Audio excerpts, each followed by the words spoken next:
Dans ce podcast, j'ai le plaisir d'accueillir mon ami et collègue Maxime Waltz, entraîneur et chercheur en course à pied. Maxime nous parle de la définition du demi-fond, des facteurs déterminant la performance en course à pied, comment est-ce qu'il modélise la performance de ses athlètes sur le terrain, pourquoi les études sont souvent en retard sur la réalité et bien plus. Ce podcast est soutenu par All You Need Nutrition, la marque de compléments made in France pour ceux et celles qui s'entraînent. Alors si tu veux optimiser tes apports en vitamines et minéraux au quotidien avec leur One ou compléter tes apports en protéines avec leur whey de haute qualité, utilise le code UPSIDE, UPSIDE, afin de bénéficier de 10% de rabais sur ta prochaine commande avec All You Need. Encore une fois, le code UPSIDE, UPSIDE, avec All You Need Nutrition. Et maintenant, sans plus attendre, voilà mon échange avec Maxime Waltz. Maxime, quelle est la définition du demi-fond en course à pied ? C'est une excellente question, premièrement. Alors la définition réelle, enfin ce qui est catégorisé comme étant dans le demi-fond, c'est deux disciplines seulement, 800 et 1500 mètres, puisque à partir du 5000 mètres, donc qui est la discipline, qui sont les disciplines olympiques, c'est considéré comme étant des disciplines de fond. Après, moi, j'aime bien dire que tout ce qui est sur piste, c'est du demi-fond, parce qu'il faut quand même être capable de finir très très vite.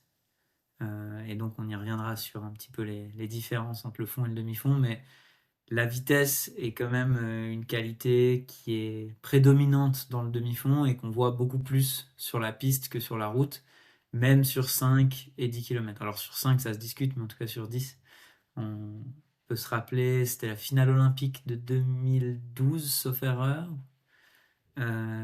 Mo Farah, il finit 52 le dernier 400 sur le 10 000 mètres. Donc il a 24 tours dans les jambes et il est capable de faire 52 sur le dernier 400. Je vous invite à déjà tous essayer de faire 52 frais.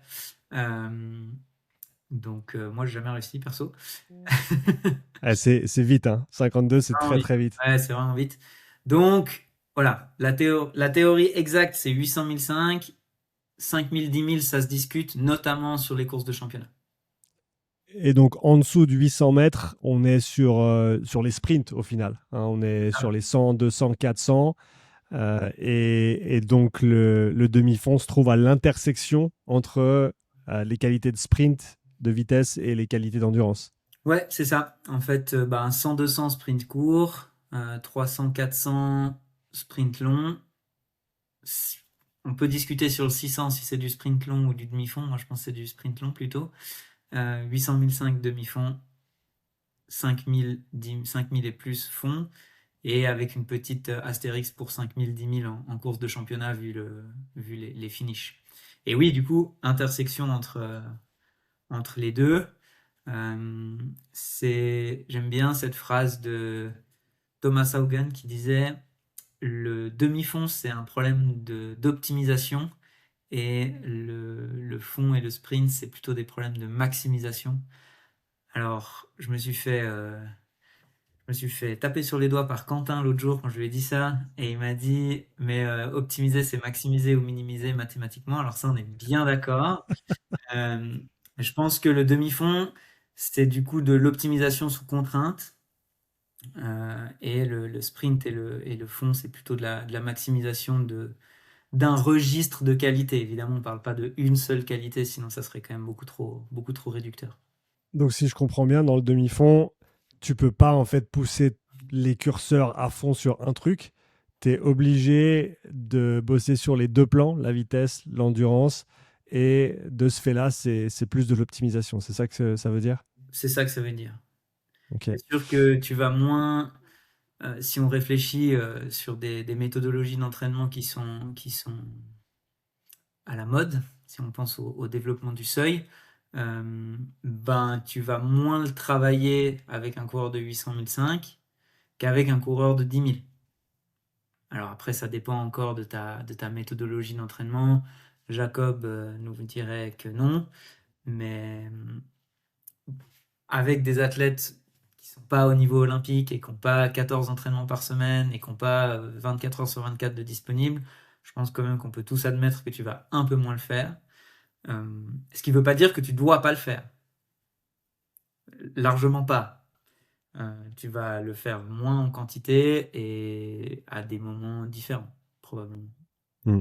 On reviendra sur les entraînements. Un truc, avant de parler des déterminants de la performance, parce que c'est ce qui va nous orienter dans la discussion aujourd'hui, les déterminants de la perf, ton travail de thèse notamment sur la power law, la vitesse critique, Mhm. on va parler physiologie, on va vraiment faire le tour de la question. Comment est-ce que toi, tu es arrivé dans le demi-fond? Pourquoi cette discipline?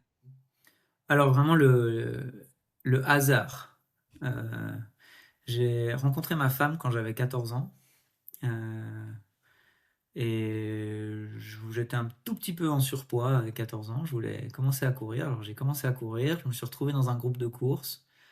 Il y a un entraîneur d'athlètes qui est arrivé dans le groupe de course. On m'a dit, tu veux faire du demi-fond? J'ai dit oui, je savais même pas ce que c'était. Et voilà, 15 ans plus tard, 18 ans plus tard, je suis entraîneur de demi-fond et je fais une thèse là-dessus. Voilà, le hasard. Et donc, tu as couru en demi-fond et à la fin de ta carrière d'athlète, tu t'entraînes encore forcément, mais à la fin de ta carrière compétitive, tu étais sur le 3000, c'est ça? 3000 steeple? Ouais, 3000 steeples, 3000 steeples, ouais, sur la fin de ce qu'on peut appeler une petite carrière. Euh, discipline C'est magnifique. c'est considéré comme du demi-fond ou pas? Moi, je trouve que oui. Euh, c'est une discipline qui est assez particulière par les barrières. Hmm. 3 kilomètres, donc 7 tours et demi de piste, avec 35 obstacles, 28 fixes et 7, enfin 28 haies, on va dire ça comme ça, et 7 fosses, donc une haie plus une rivière. Ce qui fait que c'est une discipline où il y a énormément de changements de rythme. L'allure va automatiquement être un petit peu plus lente que sur le 3000 plat, Hmm. plus proche de l'allure du 5 km si on prend purement vitesse, enfin si on prend la vitesse moyenne. Hmm.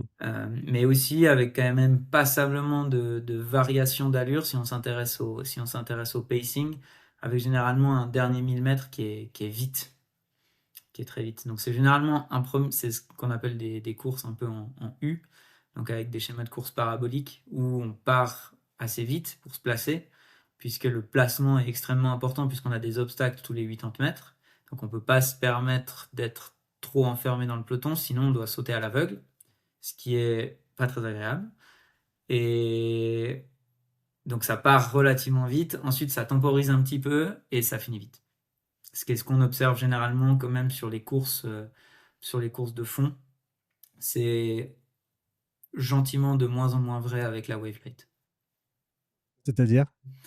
En fait, jusqu'à il y a quelques années, sauf erreur, ça a apparu 2020, j'ai 2020 en tête, mais je suis pas 100% sûr. Monaco 2020 ou 2019, un des deux. Euh, Jusqu'à cette période-là, le pacing des courses était fait uniquement par des lièvres. Donc ça veut dire que les gros meetings, je parle bien de meetings, attention, dans les courses de championnat, il n'y a aucune aide externe. Sur les meetings, on avait des lièvres, donc où leur travail c'était de courir à une allure déterminée sur une distance déterminée. Donc généralement, si on prend le 800 mètres, il y a un lièvre qui court jusqu'à 500 mètres. Sur 1500, il y a un lièvre qui fait jusqu'à 500, un lièvre qui fait jusqu'à 1000. C'est à peu près, hein, voilà, etc., etc. Et donc 2019-2020 apparaît la Wave Light, qui est en fait une lumière qui est autour de la piste et du coup qui va aider le travail des lièvres.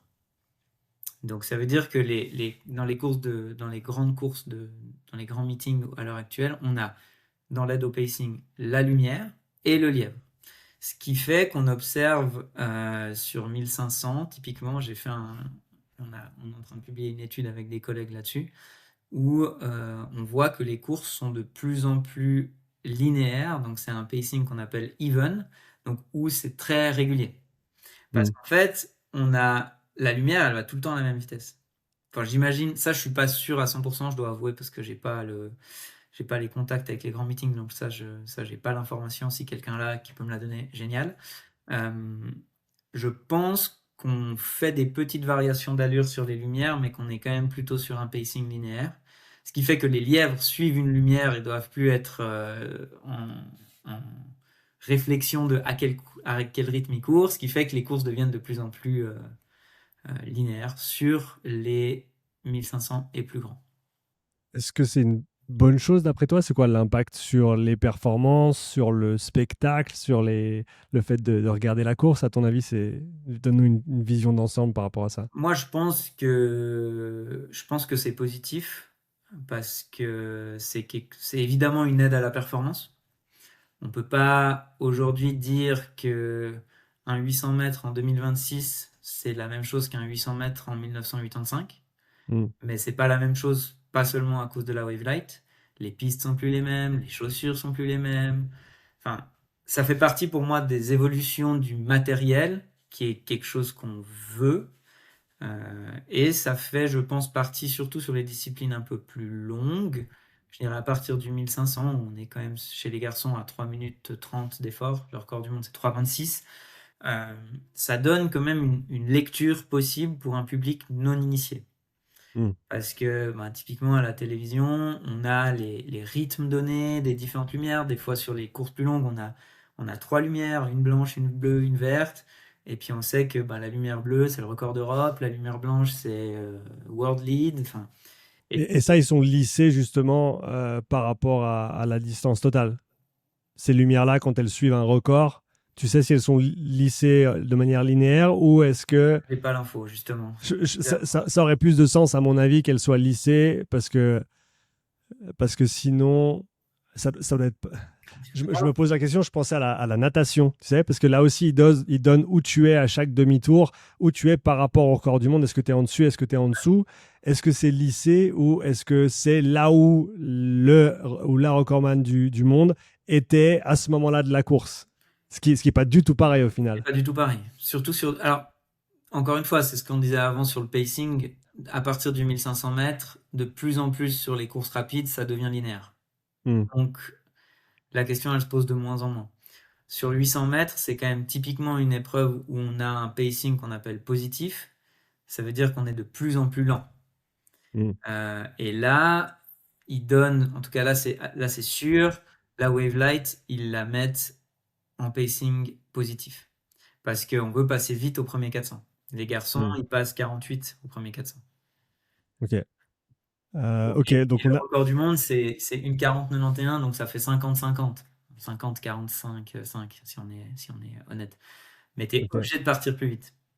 Ouais. Sinon, tu n'arrives juste pas à. C'est l'équivalent sur le rameur indoor, par exemple, du fly and die, où sur un 500 mètres, tu es obligé de partir. Alors, pas à balle, il y a un peu de gestion quand même, mais sur un effort qui dure 1 minute et des poussières, si tu essayes trop de gérer au départ, en gros, tu peux jamais rattraper ton retard. C'est ça, genre c'est un tout petit peu différent. Je dirais le 500 mètres indoor, en rameur indoor, c'est plus proche du 400 mètres. Ouais. Où là, évidemment, ben, c'est encore plus fly or die. Le 800, c'est fly or die, mais manage quand même un petit peu. Ouais, tu es obligé de manager. De toute façon, même sur le 400, tu pars pas en full sprint.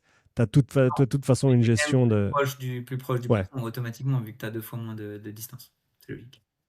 Et donc, si on parle maintenant des déterminants de la performance, alors en course à pied et plus particulièrement sur ce demi-fond, est-ce que tu peux nous parler un petit peu de ce qu'on retrouve en gros des facteurs qui vont faire que quelqu'un puisse performer sur un 800, sur un 1005? Mhm.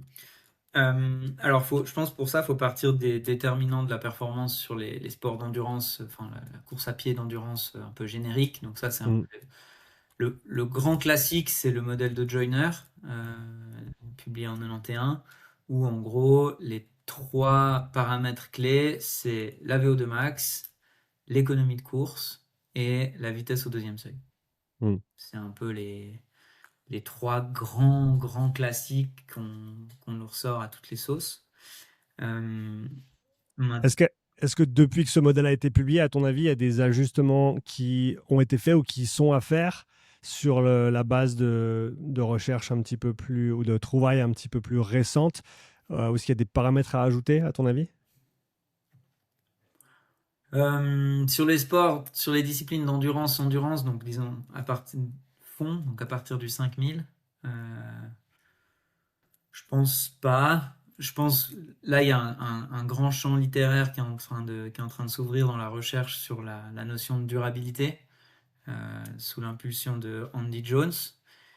qui nous dit justement, et moi je suis assez d'accord avec ça, finalement, les paramètres mesurés au repos, ça nous dit pas ce qui va se passer pendant la course.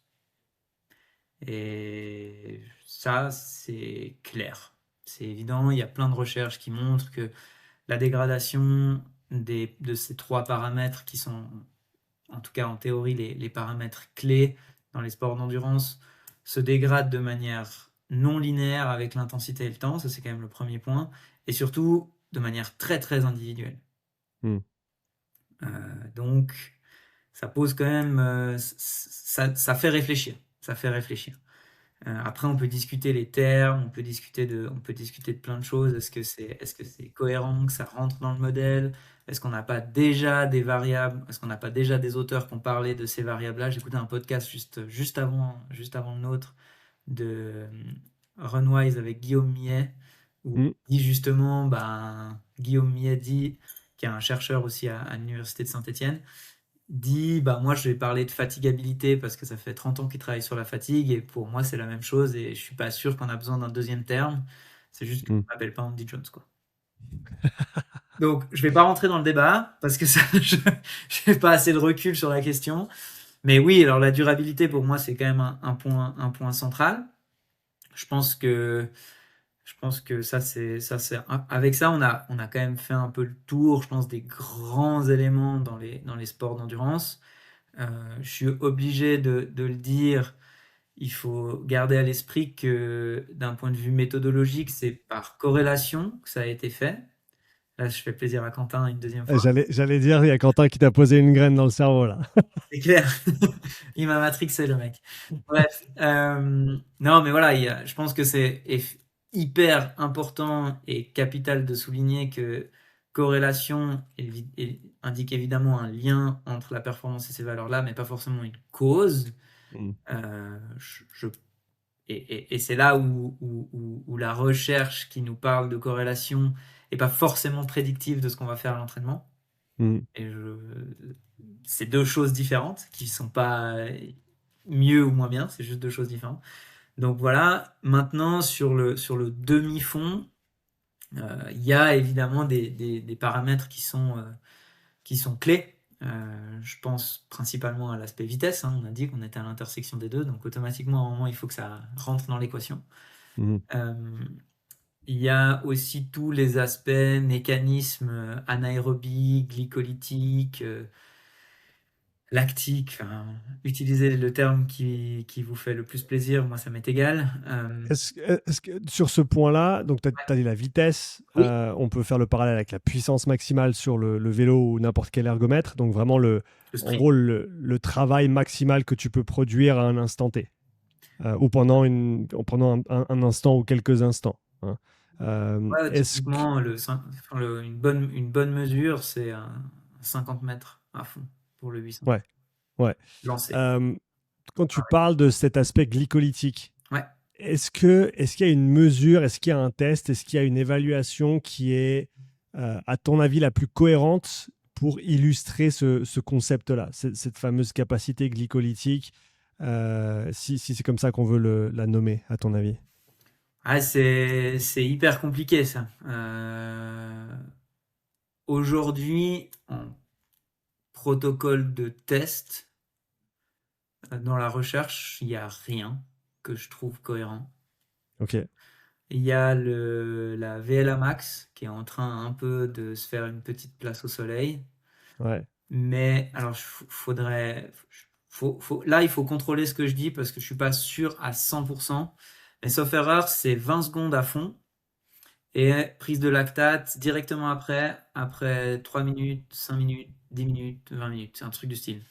mm, Faut contrôler, hein. Je suis pas sûr à 100%.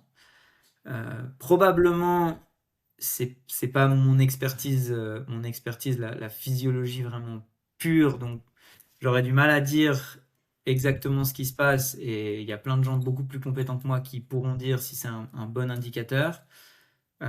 Moi, ce dont je suis convaincu, c'est que ça me dit rien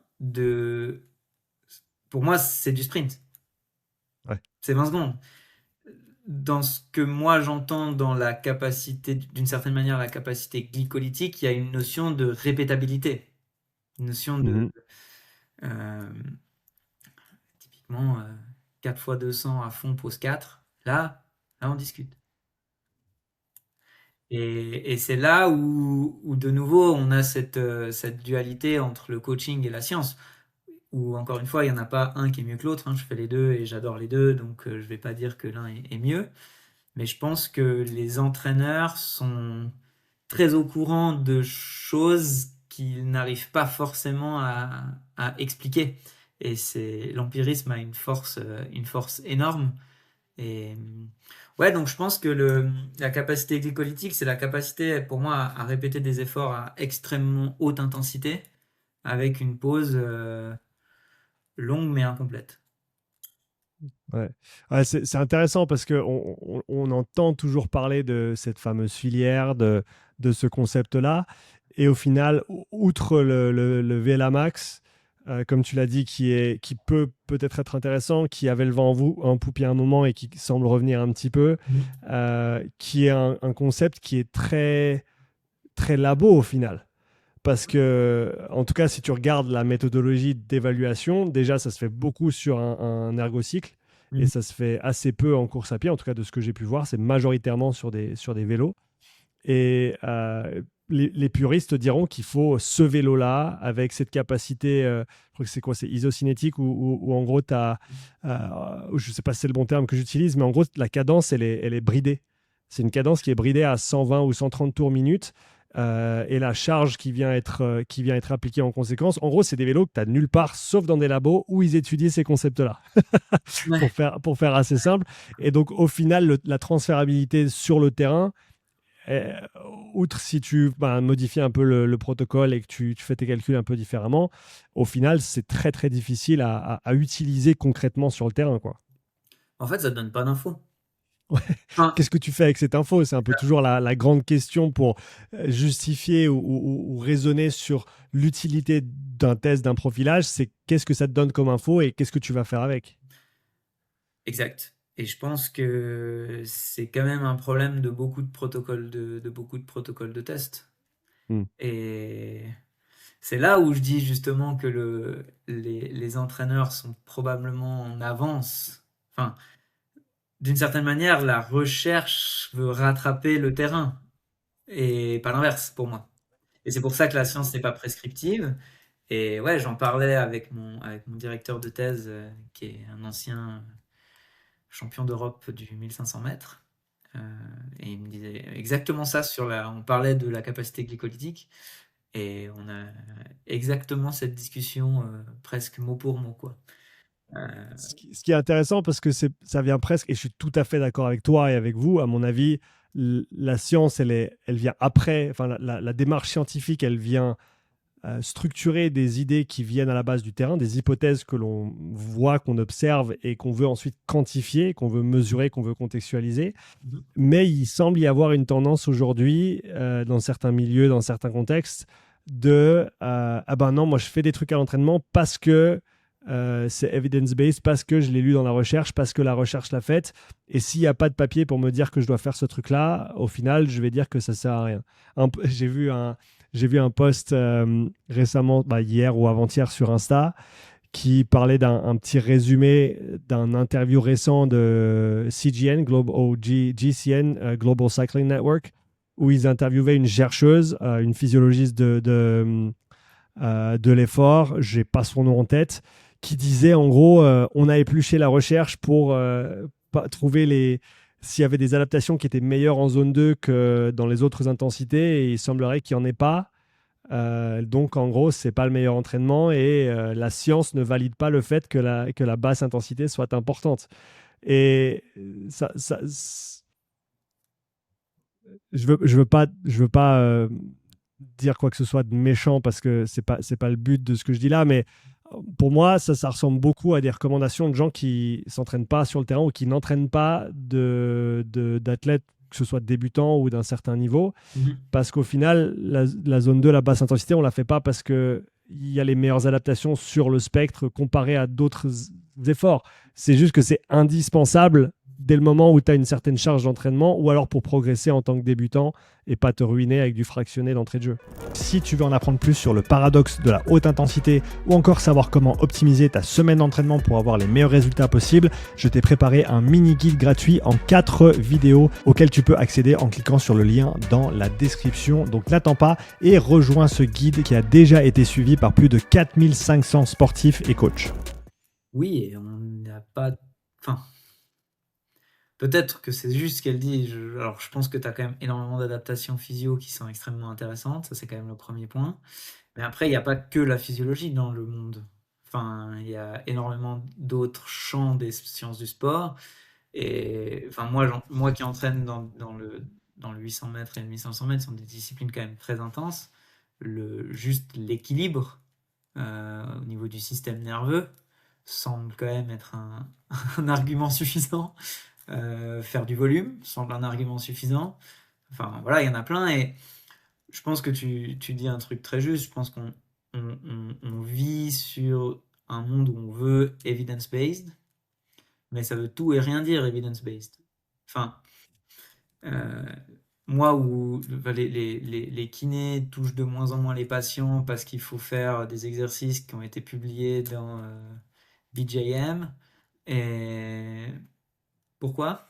On ne sait pas. Enfin, et encore une fois, c'est pas l'idée, comme tu dis, c'est pas l'idée de critiquer quoi que ce soit. Mais il faut garder la recherche où elle doit être. Je pense que c'est un outil hyper intéressant. Ça donne énormément de contexte à ce qu'on fait. Ça peut donner des pistes, des idées. Je pense, là, la dernière recherche qui m'a donné plein d'idées, c'était publié l'année passée sur le High Intensity Decreasing Interval Training. On l'utilise souvent avec Claudia, d'ailleurs. Ouais, donc des intervalles en gros décroissants en termes de durée ou distance à haute intensité. C'est ça. Quel est l'intérêt d'après toi sur ce genre de séance? Alors pour moi, il y en a. Alors de ce que disait le papier, si je me rappelle bien, c'est que tu maximises le temps au-delà de 90% de VO2 max, ce qui est un argument. Moi, j'aime bien parce que aussi on va de plus en plus vite. Et on revient à cette notion où il y a l'aspect physio, qui est une chose, il y a l'aspect neuromusculaire, qui est une autre chose, il y a l'aspect économie de course, bon, c'est neuromusculaire, et il y a l'aspect sensation, qui est autre chose, encore. Mhm. Et quand on sait ça, bah, on peut utiliser différentes méthodologies. Mais c'est toujours intéressant de savoir que ce type d'intervalle donne satisfaction aussi sur la stimulation de VO2 max. Ce qui n'était pas non plus un choc, hein, je veux dire, je pense qu'on l'imaginait quand même tous. Mais voilà, je pense que ça, c'était intéressant. Évidemment, je pense que les publications autour de la méthodologie norvégienne, c'est aussi des choses qui sont extrêmement intéressantes parce que ça nous donne du détail, ça nous contextualise aussi la méthode. Et ça, je trouve que c'est super important. Euh, et il faut comprendre toute la méthode pour utiliser la méthode. Sinon, on Mhm. n'utilise pas la méthode. Ouais, Euh, ouais c'est comme, et je pense qu'on a dû me la poser 3 fois par jour pendant ces 3 dernières semaines, c'est qu'est-ce que tu penses du double seuil norvégien? Est-ce que c'est est-ce que c'est une bonne idée? Est-ce que c'est pas une bonne idée? Est-ce que c'est une mode? Est-ce que c'est un outil? Et donc, comme tu le dis, il faut contextualiser et ça me fait penser à, enfin, aujourd'hui en général, on aime bien opposer les concepts, on aime bien être dans le ou, alors qu'en Mhm. fait, la réponse, elle est dans le et. Elle est entre le va-et-vient perpétuel entre le terrain et la démarche scientifique, la recherche, et pas juste choisir une des 2 catégories et mettre l'autre à la poubelle. Et je pense que c'est dans ce mode de fonctionnement qu'il faut être, où il faut savoir quand on base les choses sur l'expérience, savoir quand on peut aller piocher dans la recherche pour trouver des choses intéressantes. Comme tu l'as dit, des fois c'est juste, ça te lance sur une idée, ça te lance sur un format, ça te lance sur une justification pour, mais il ne faut pas perdre en fait la vision globale qui englobe les deux, qui englobe la démarche scientifique d'un côté et l'expérience de terrain en tant que sportif, en tant que pratiquant, en tant que coach, en tant qu'entraîneur, etc. Ça, c'est clair. Et je pense que ça, c'est deux concepts, enfin, des choses qui sont extrêmement bien développées dans deux papiers, auxquels je pense qui sont pour moi probablement deux des meilleurs papiers sur la science, c'est peut-être un peu fort de l'entraînement, la théorisation de l'entraînement, on va dire ça. C'est deux papiers des Norvégiens, donc c'est deux fois Thomas Haugen qui les a écrits. C'est un sur le demi-fond, euh, Tu sais comment il Crossing the s'appelle? Golden. Oui, je sais pas. On peut les mettre en description, tu crois? Ah oui, oui, on peut les mettre en Ou tu veux description. Ouais, les infos? Je peux les bah, donner, hein, je les ai là. tu me les donneras après et puis on les mettra en description pour ceux que ça intéresse, avec plaisir. Et là, justement, ils expliquent extrêmement bien ces concepts-là, ces allers-retours entre tous les concepts de l'entraînement et notamment les principes de surcharge progressive, de périodisation, etc. Où ben, on constate que c'est toujours l'un et l'autre, et c'est jamais l'un ou l'autre, ou quasi jamais. Euh, mais même jamais. Je veux dire, même si on pense à la méthode norvégienne qui nous dit 3 séances de double seuil par semaine, au volume, etc. Il y a un moment, ils font des côtes vite, il y a un moment, ils mettent les points sur la piste. Donc c'est pas que ça. Hmm. C'est jamais que ça. Sinon, c'est trop facile. Ouais, Sinon, on fait tous 3 seuils, puis on court tous 3,26 comme Jacob. Je suis pas sûr et que c'est ça. Et c'est toujours une semaine d'entraînement qu'on extrait, qu'on regarde, mais c'est pas fois 52. Et donc, c'est il y a ça. des phases, il y a des focus, il y a des périodes de l'année où on fait autre chose. Et c'est comprendre ce séquençage-là, en fait. C'est pas se dire, voilà la semaine type et voilà ce qu'il faut faire parce qu'eux, ils le font et on va faire comme ça tout le temps. Pour revenir Et sur nos généralement, c'est déterminants. textuellement ce que font les gens, si jamais ça marche pas très bien. Petit Ouais, conseil voilà, d'amis. exact. Petit conseil d'amis, tu prends pas juste les entraînements des champions du monde, tu fais copier-coller sur toi et tu deviens champion du monde. C'est pas l'approche qui est recommandée. C'est ça. On revient sur nos Non. déterminants de la perf parce que je nous ai égaré Regarde. un petit peu avec les conversations sur le Vélomax. Donc pour revenir sur les déterminants de la perf dans le contexte du demi-fond, tu nous as parlé de l'importance de la vitesse, l'importance de la Mhm. capacité glycolytique, peu importe comment on souhaite la définir. Est-ce qu'il y en a d'autres, d'après toi, qui viennent s'ajouter à la liste qu'on a déjà vue les sports d'endurance en général? Ça fait partie, je pense, d'une sous-catégorie du système glycolytique, enfin de la capacité glycolytique, mais le système tampon quand même, qu'on travaille Ok. beaucoup sur les séances spécifiques. La Mhm. capacité du corps à tamponner les ions H+, intramusculaire, ça c'est quand même important. Ça fait Mhm. partie de la famille de la capacité glycolytique slash lactique, enfin peu importe comment on veut l'appeler, mais ça c'est quand même aussi très très important. Donc voilà, ouais. C'est un peu pour moi les grosses différences, enfin les gros ajouts en fait des qualités d'endurance, et c'est là où on parle pour moi de maximisation sous contrainte euh, pour le demi-fond. Pour, je pensais à un truc quand tu as parlé de l'effet tampon. Dans quelle Mhm. mesure on va pouvoir l'entraîner? Quelle est la marge de progression à l'entraînement d'une telle capacité, disons, versus complémentation au bicarb et effet de tampon métabolique plus important? Est-ce que ça a été quantifié? Est-ce qu'on peut vraiment dire, ah, j'ai amélioré ma capacité tampon parce que on a vu telle et telle chose sur le terrain, à ton avis? Ah, c'est une bonne question ça. Alors, premièrement, premier élément de réponse, moi je n'utilise pas le bicarb Ok. parce que je travaille avec des jeunes majoritairement et je considère que avec les athlètes que j'ai, je peux encore faire pas mal de développement sans le bicarb, et je me rattache souvent à la phrase que tu dis, mais que tu as probablement volé à quelqu'un. Euh, Oui, je l'ai volé. Utilise pas une méthodologie compliquée avec des athlètes débutants. Alors mes athlètes sont pas débutants bien sûr, mais je suis toujours un petit peu. Et puis en plus c'est souvent des ados. Ouais, c'est quand même plutôt quelque chose qu'on doit utiliser plutôt avec des gens au moins d'une vingtaine d'années, à mon avis. Je sais pas, je suis Mm. peut-être un peu trop prudent là-dessus, je sais pas. Mais je préfère être un peu trop prudent sur ce genre de méthode. Donc, j'ai pas de recul par rapport à ça. Donc, ça, c'est quand même Mm. un point central. Je pense que un bon indicateur, c'est est-ce que tu cours plus vite sur 1500, quoi. À un moment donné, le reste, enfin, c'est le meilleur indicateur pour tout. Enfin, c'est le seul Tu- indicateur qui compte.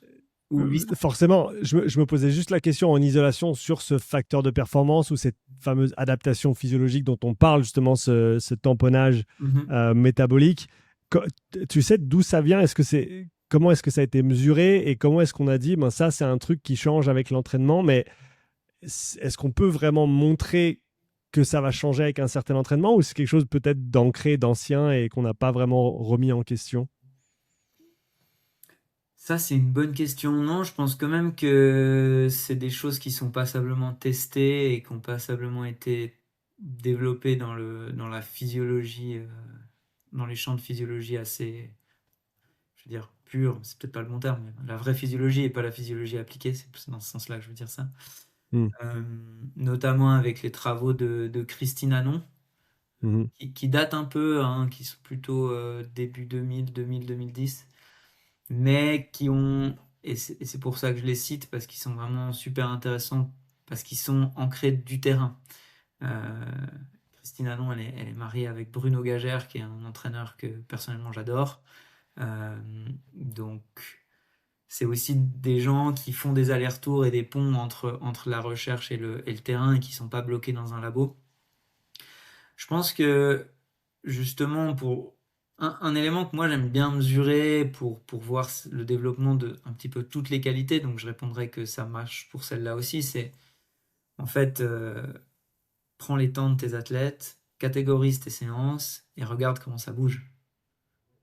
Et si tout bouge bien, ben, c'est que tu fais du bon job. Et Mhm. c'est pas forcément l'objectif de mesurer exactement ce qui se passe, mais probablement qu'on peut, avec des biopsies musculaires peut-être. Peut-être le pH Chouette. peut nous indiquer ça. Il y a pas mal de choses, mais là, encore une fois, je suis pas suffisamment compétent en physiologie pour être très précis. Mais en même temps, ce que tu dis, c'est très très juste et très très vrai, et c'est important de le rappeler. C'est intéressant peut-être de comprendre les adaptations, pertinent des fois de les mesurer, mais au final, est-ce que j'avais entendu ça dans, je sais plus qui en parlait, mais c'était l'histoire de l'équipe de Grande-Bretagne d'aviron pour, je crois, Londres 2012, quelque chose comme ça. Et en gros, la seule question qui se posait pendant les 4 années en préparation pour l'Olympiade, c'était est-ce que ça fait avancer le bateau plus vite ou pas? C'était vraiment la question qui tranchait sur qu'est-ce qu'on met en place, qu'est-ce qu'on met pas en place, qu'est-ce qu'on change, qu'est-ce qu'on change pas. Et au final, ce que tu dis là, ça recoupe bien avec cette idée, c'est que est-ce que ça fait avancer le schmilblick ou pas? Est-ce que tu cours plus vite? Est-ce que tu performes mieux? Parce que tu t'as beau avoir augmenté ta VO2 max de 5 points et tu l'as mesuré en labo, si ça te fait pas courir plus vite sur la piste, on s'en fiche un petit peu parce que la compète, elle est là. Elle n'est pas dans le labo, elle n'est pas sur les mesures physio. Bah, on fait pas un concours de physiologie, on fait un concours de 800 mètres. C'est ça. Ah, mais C'est pour ça. revenir juste, hein, peut-être pour clôturer la capacité tampon, il y a j'y pensais là, juste avant, c'est Bruno Gagère, toujours le même, j'adore Bruno Gagère si jamais, qui est un entraîneur absolument excellent. Euh, il a cette image pour qu'on comprenne un peu cette capacité-là et pour qu'on comprenne peut-être comment la travailler à l'entraînement. En gros, on fait des répétitions d'efforts. En fait, il donne l'image de la casserole de lait. Donc, on met le lait sur le feu, le lait monte, monte, monte, monte, monte, monte, monte. Juste avant qu'il déborde, on l'enlève du feu et on lui laisse bien le temps de redescendre. Et ensuite, on recommence. Donc, typiquement, des séances, on peut faire des répétitions de 400 mètres avec, je sais pas, une 30 de pause. Ça dépend de la vitesse de course, évidemment. Et puis, on fait, je sais pas, 5, 6, 3, 4. Ça dépend un peu les niveaux des gens. C'est toujours, enfin, X. Et avec, on répète Y bloc.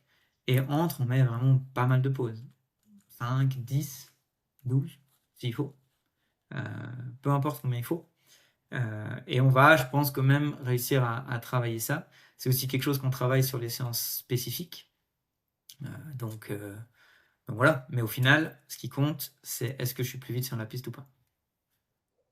Pour passer sur la prochaine partie, je voulais voir, vu que tu passes ton temps à mesurer des choses sur le terrain et ensuite à essayer de comprendre comment ces choses sont reliées en théorie et dans la pratique, Mhm. par rapport à ces déterminants de la performance qu'on vient de voir ensemble, que tu nous as bien listés, d'abord sur les sports d'endurance et plus particulièrement sur le demi-fond, qu'est-ce que toi tu vois sur le terrain et les datas que tu as pu collecter ces dernières années vis-à-vis justement de ces indicateurs de la performance? Ouf. Qu'est-ce que je vois pas surtout? C'est ça la question. Euh, non, mais je pense que la réflexion de l'aviron britannique est correcte, quoi. La question, c'est toujours qu'est-ce qui va faire courir plus vite. Encore une fois, moi, j'ai aussi enfin, dans mon job, je travaille beaucoup avec des jeunes, donc il n'y a pas que cette question qui prime. Il y a aussi la question de comment faire des bons athlètes. Euh, Avant de faire des bons coureurs de 800 mètres, je dois faire des bons athlètes, ensuite des bons coureurs, et ensuite des bons coureurs de 800 mètres, ou de 1500 mètres, ou de 3000 mètres, ou peu importe ce qu'ils choisissent comme discipline. Euh, donc voilà, mais les constats, j'ai dressé pas mal de constats à la fin de la saison dernière. Euh, Pas limiter le travail de développement général, vraiment le le faire bien, le faire longtemps. Euh, on n'a pas besoin d'autant de spécifiques que ce qu'on pense. Ça, Qu'est-ce qui te fait dire ça? bah, les données. Non, mais bah, en fait, je pense que c'est beaucoup influencé par la philosophie française de faire beaucoup de séances spécifiques. C'est pas du tout une critique envers la philosophie d'entraînement française, loin de là. Je pense que les qualités spécifiques, elles sont extrêmement nécessaires, d'autant plus enfin, sur toutes les disciplines, mais je pense quand même beaucoup plus sur le 800 mètres, parce qu'on est vraiment sur une foulée, une mécanique qui est très éloignée de ce qu'on va faire en phase générale.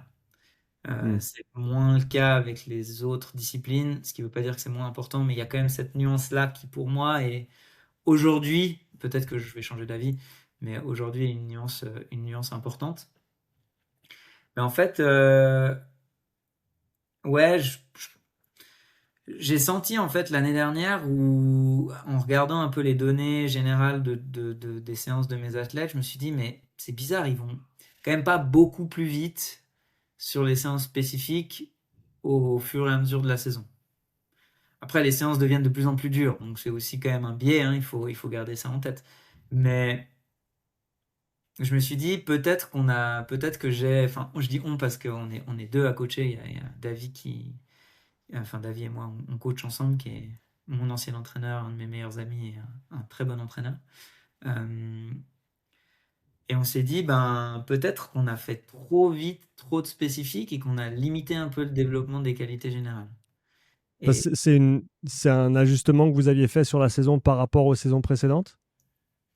Ou pas forcément pas, est-ce que c'était peut-être fait de par la saison compétitive? Je sais qu'il y a le cross d'abord. Est-ce que c'est un peu venu naturellement ou est-ce que vous aviez fait un choix par rapport à ça ou... non, je pense que c'est un peu venu naturellement. Je pense que on est les deux assez convaincus de la nécessité de travailler régulièrement le rythme 800 mètres.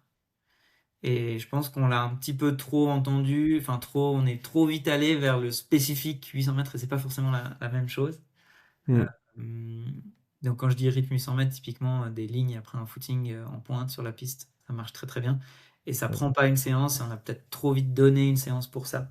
Euh, enfin voilà, Donc, juste pour bien faire la distinction entre ces deux, je pense que c'est important, tu peux travailler en gros la vitesse de course, la vitesse spécifique au 800, Mhm, sans avoir une séance spécifique 800 avec la fatigue que ça va impliquer. exact.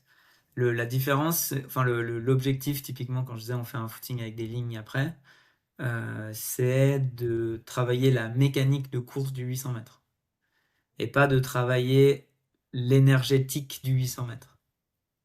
On va dire ça un peu, on va opposer ça. C'est un peu binaire, c'est un peu facile, hein, mais Mais l'objectif, ça a du sens. c'est d'avoir la foulée dans les pattes. Ça a du sens. Et ce qui est ça me fait penser à un transfert dans d'autres disciplines sportives, aussi à haute intensité, avec des efforts qui sont typiquement assez courts, mais qu'on n'a peut-être pas besoin de faire sur des périodes aussi longues. Si on inclut justement peut-être un 30 secondes par-ci, un 30 secondes par-là, ce qui réduirait la fatigue, mais qui permettrait de garder cette gestuelle, garder cette vitesse d'exécution aussi, qui fait partie de cette contrainte, on va dire mécanique, hein, la charge externe que tu dois pouvoir exprimer sur un 800 mètres et sur d'autres disciplines, course à pied ou pas. Donc c'est quelque chose sur lequel on reviendra hors micro pour discuter, toi et moi. Est-ce qu'il y avait d'autres choses au niveau du terrain que toi, tu as vu? Donc, tu as parlé de cette importance de d'abord avoir des athlètes, ensuite avoir des coureurs et seulement ensuite avoir des spécialistes sur une Mhm. certaine distance. Je pense que c'est L'importance de la... une clé, mais hyper importante, qui est pour le coup aussi montrée sur la recherche, hein. Je veux dire, on voit que Hmm. la surspécialisation jeune, c'est pas forcément très intéressant, contrairement à Et ce même au contraire. même au Même au contraire. contraire. Ça fait que tu as des jeunes champions, mais que derrière, il n'y a plus personne. Exactement. Et donc ça, c'est vraiment pour moi super important et ça se transfère même super tard, hein. Je veux dire, la phase générale, elle sert à ça, elle sert à faire des athlètes, des coureurs et pas des spécialistes. Évidemment, on rentre quand même dans un entonnoir, plus on grandit, plus on progresse. Je dirais surtout que plus on progresse, pas forcément plus on vieillit. Euh, la phase générale, super importante, de bien la faire, de bien l'encadrer. Euh, Mettre quand même de l'allure 800, c'est extrêmement important.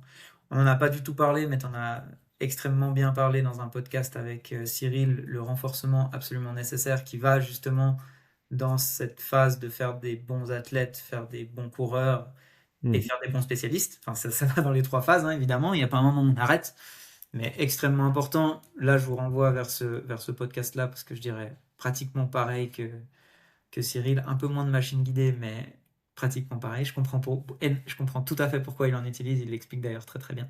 Donc voilà.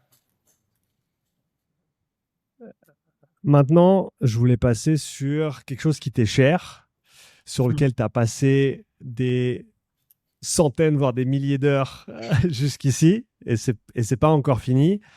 Ta thèse. Ta Ouais. thèse, c'est un énorme boulot que tu fais. Mhm. Parle-nous un petit peu de sa genèse d'abord, et au final, qu'est-ce que tu essayes de déterminer, qu'est-ce que tu essayes de trouver Mhm. avec cette démarche. Ouais. Donc peut-être pour un peu la genèse, il faut que je revienne un peu à mon cursus universitaire. Donc moi, je l'ai dit quand même à plusieurs reprises, j'ai pas un cursus de physiologiste de l'exercice. Ça, c'est quand même important de le noter, d'où des fois, alors je pense que je comprends quand même assez bien ce qui se passe, mais je suis pas un expert de la physiologie humaine, ça c'est sûr. Euh, j'ai j'ai fait un cursus plutôt orienté sur les sciences économiques et les sciences du management. D'abord avec un bachelor HEC, ensuite un master en management du sport. Mais en fait, comme tu l'as dit, moi j'étais athlète. J'étais athlète de niveau national suisse, donc ce qui est tout à fait honorable, mais qui est rien de foufou.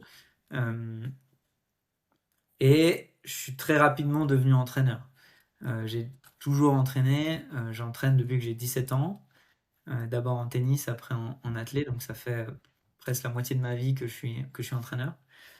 Et en fait, ma question, parce que au moment où j'ai commencé, et on le dit toujours, hein, on sait que un peu le standard, la meilleure chose dans l'entraînement, c'est l'individualisation de l'entraînement. Ce qui est fondamentalement juste quand on entraîne un athlète. Euh, Mais moi, aujourd'hui, dans mon groupe, j'ai 40 athlètes. 40 athlètes que je côtoie quotidiennement, que j'entraîne sur place, en présentiel, etc. Et du coup, évidemment que l'individualisation pourrait être un idéal, versus en opposition à un plan standard. Ça, on est assez d'accord. Mm. Par contre, les athlètes, pour avoir été athlète moi-même, je pense pas qu'ils seraient très contents si je leur propose 40 programmes différents à faire individuellement ce soir, par exemple. Je suis pas convaincu. Parce que, bah, évidemment, on fait un sport individuel. Évidemment, des fois, il faut faire des choses de manière individuelle pour ses qualités, etc. Mais la force du groupe, elle est extrêmement importante dans la performance. Sur un Mm. aspect motivationnel, sur un aspect bah, genre purement de aujourd'hui j'ai envie de le battre. Un peu d'ego. Je pense qu'il ne faut pas avoir peur d'utiliser ce mot-là. Euh, et du coup, ma réflexion, c'est comment est-ce que je pourrais catégoriser, c'est peut-être pas enfin c'est un bon terme, mais pas mettre les gens dans des boîtes, c'est pas ça que je veux dire, mais comment est-ce qu'on pourrait faire réfléchir en notion de profil et se dire, ben, ok, j'ai un cours de 800 mètres plutôt endurant, peut-être qu'il faut que je le fasse plutôt comme ça, Spe- plutôt comme ci, plutôt spectrifié. simplifié, voilà. On va Et poser sur le spectre. Ouais. ce qui permettrait d'avoir en fait un entre-deux, un compromis suisse entre l'individualisation et la standardisation. Ah, on se refait pas, hein. Et ça, c'est l'idée de base. En fait, c'est une idée de terrain. C'est une idée de, moi, je suis entraîneur avec des problématiques d'entraîneur. Mon but, tout ce que je fais est réfléchi pour que les gens courent plus vite sur le 800 mètres. Enfin, d'abord faire des bons athlètes, des bons coureurs, ensuite des bons spécialistes, on est bien d'accord. Et évidemment qu'il n'y a pas, c'est pas la performance à tout prix, je précise. Évidemment que ça se fait bien et le but c'est aussi et surtout de faire des bons êtres humains. Ça c'est hyper important de le dire. Mais ça c'est un peu, c'est la genèse, c'est cette réflexion-là de se dire ben, comment est-ce que moi je peux faire pour réfléchir à cette notion de profil. Parce que tout le monde dit, ah bah moi j'adapte par rapport au profil. Ok, mais comment? Ok, mais pourquoi? Et ok, mais tu les fais comment tes profils? Est-ce que tu les fais juste en te disant, ah ben tiens, je vais couper mon échantillon en trois, puis ça va me faire trois groupes? Est-ce que c'est la bonne méthode? Euh, donc voilà, j'ai dit justement en amont que je viens d'un background plutôt sciences économiques. Donc quand même avec une appétence pour l'aspect mathématique, pour l'aspect stats, pour l'aspect données. Donc mon choix, ça a été de me diriger vers un certaine analyse de la performance par la donnée. Voilà. Mm. C'est un choix, c'est pas mieux ou moins bien que quoi que ce soit d'autre, c'est qu'à un moment donné, il faut prendre une pige. Et dans ce contexte-là, les modèles vitesse-durée, et je dis bien les modèles, pas le modèle, les modèles vitesse-durée, sont en fait une source extrêmement intéressante à utiliser, en fait, simplement, pour plusieurs raisons. La première raison, c'est évidemment pour l'aspect données, parce qu'on peut utiliser énormément de données. On a énormément de données de performance qui sont disponibles en ligne, qu'on peut prendre et analyser. Il faut juste bien faire les choses, mais typiquement sur mon premier article publié, j'ai 190 000 performances, euh, ce qui est beaucoup. Ce qui est intéressant justement, ça donne de la, ça donne une perspective quantitative réelle et pas juste une perspective de l'élite. Et ça c'est, je pense, intéressant. Mm. Et du coup, pour revenir au modèle vitesse-durée, en fait, ben, on a ce grand monde de données, donc ce grand nombre de données qu'on peut utiliser. Et en fait, c'est des modèles qui sont de base relativement simples. Moi, j'utilise deux modèles principalement, le modèle de vitesse critique et le modèle de power law, qui donnent à eux deux, par des simples régressions linéaires, quatre paramètres qui sont extrêmement intéressants. Et on va comprendre assez rapidement pourquoi. Le premier paramètre, si on prend le modèle de vitesse critique, c'est évidemment la vitesse critique, qui est généralement relativement bien corrélée au deuxième seuil. Je dis corrélée et pas causal. Le D', qui est assez difficile à conceptualisé par opposition au W' qui est à mon sens plus simple, mais on peut le simplifier. Moi, j'aime bien dire c'est ta réserve anaérobie. Euh, donc ça, c'est pour le modèle de vitesse critique. Donc, en gros, seuil anaérobie, si on fait un peu simple.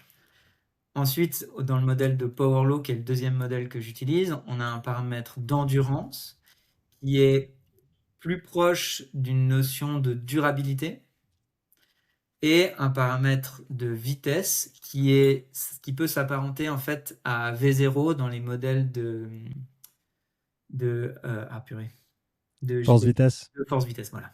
Désolé, Mm. j'avais plus le terme. Donc c'est en gros la vitesse maximale théorique. Et en fait, grâce à ces deux modèles, on a 4 paramètres qui nous permettent de faire une jolie cartographie. Maintenant, il y a un truc auquel je pense pas mal ces temps, c'est les champs d'applicabilité de différents modèles. Mhm. Est-ce que tu peux nous parler du domaine ou du champ d'applicabilité de la vitesse critique et de l'autre côté de la power law? La vitesse critique, c'est un modèle qui est extrêmement intéressant par la valeur de la vitesse critique en tant que variable. Pour moi, c'est ça l'élément déterminant de la vitesse critique et c'est ça qui fait que je l'utilise. Parce que vitesse critique, donc égale à peu près proche, corrélé deuxième seuil. Donc on peut délimiter les vitesses d'entraînement euh, qu'on pourrait qualifier de plutôt physiologiques. Plutôt Mm. parce que c'est lié, c'est pas la même chose. Ok. Maintenant, le problème de la vitesse critique, surtout dans les disciplines du demi-fond, c'est que le champ d'applicabilité, c'est entre 2 et 15 minutes. Ça veut dire que si dans le modèle, on met des données de moins de 2 minutes ou de plus de 15 minutes, le modèle change, les résultats changent drastiquement et deviennent faux, globalement. Premier problème. Deuxième problème de la vitesse critique, il y a plusieurs modèles pour estimer la vitesse critique. Le plus classique dans les courses, c'est la relation linéaire entre la distance et le temps. Il y en a d'autres où on peut faire entre la distance et la vitesse, ou entre le temps et la vitesse, et du coup on change un petit peu le modèle, l'équation de base. Et en fait, les résultats de ces trois méthodes les résultats de ces trois méthodes sont différents. Très différents. Pas un peu différents, très différents. Ça a été montré dans plusieurs papiers. Je peux les envoyer si besoin. Euh, donc ça, c'est pour moi une grosse faiblesse du modèle de vitesse critique. Ça ne veut pas dire que c'est pas bien, ça ne veut pas dire que je l'utilise pas, ça veut juste dire qu'il faut l'utiliser en connaissance de cause. Et que voilà, c'est tout. À l'inverse, la Power Law, alors c'est issu du modèle de Riegel à la base, qui est début du XXe siècle, qui disait il faut utiliser des données entre 3 minutes 30 et 230 minutes. Donc déjà, on est sur un spectre qui est beaucoup plus large. Ça, c'était la théorie de base. Ça a été démontré par plusieurs chercheurs et dans plusieurs études qu'en fait, on pouvait utiliser n'importe quelle durée. Ça marchait très bien. Mm. Donc déjà, de base, le type de données que tu vas pouvoir utiliser, il est beaucoup plus large avec la power law Mhm. qu'avec la vitesse critique, Complètement. ce qui est extrêmement intéressant. Bah, ça en fait un modèle beaucoup plus versatile en fait. Et je pense évidemment, si on compare deux athlètes, enfin, on fait deux modèles, un avec des données 60, 90 et 2 minutes, et puis un avec des données de 2, 3 et 4 heures, automatiquement, les résultats ils vont pas être exactement les mêmes. Et ça, c'est inhérent aux données qu'on met qu'on met dans le modèle. Mm. Mais ça donne effectivement une versatilité beaucoup plus grande au modèle de Power Law.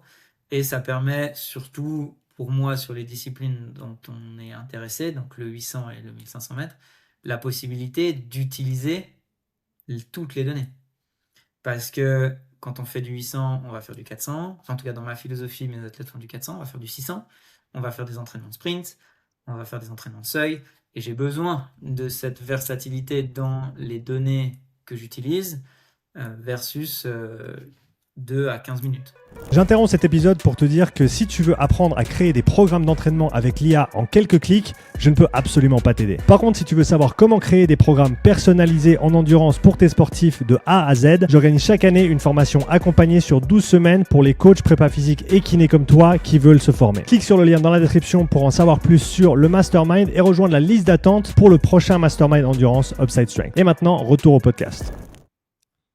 Mais donc, la première question qu'on pourrait poser, c'est si la Power Law a un champ d'applicabilité qui est tellement plus large et un type de data que tu peux rentrer dans le modèle qui est tellement plus vaste, pourquoi quand même utiliser la vitesse critique?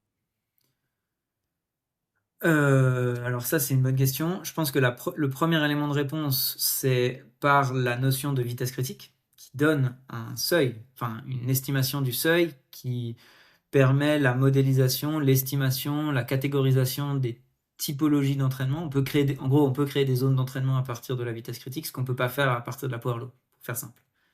Donc, la Power Law, c'est plutôt un modèle de prédiction, un modèle de compréhension de la performance, et la vitesse critique aussi, mais un peu moins par son champ d'applicabilité.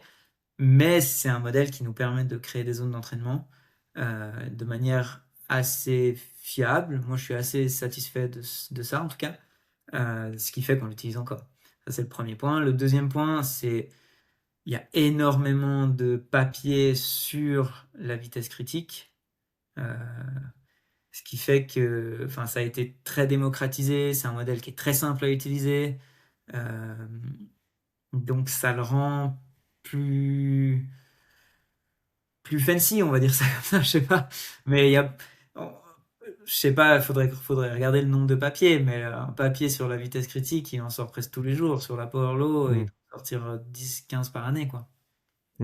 Donc, et ça a été quand même remis à la mode par un papier de 2024 de Jonah Drake, excellent papier d'ailleurs, qui compare les deux, qui est très très critique par rapport à la vitesse critique.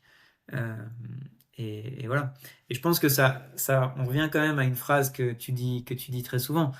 Tous les modèles sont faux et certains sont utiles. Je pense que dans mon analyse, comment je vois les choses aujourd'hui, les deux sont faux, les deux ont de toute façon, les deux c'est des maths qui essayent de comprendre la performance, donc automatiquement il y a plein de biais. Il faut en être conscient.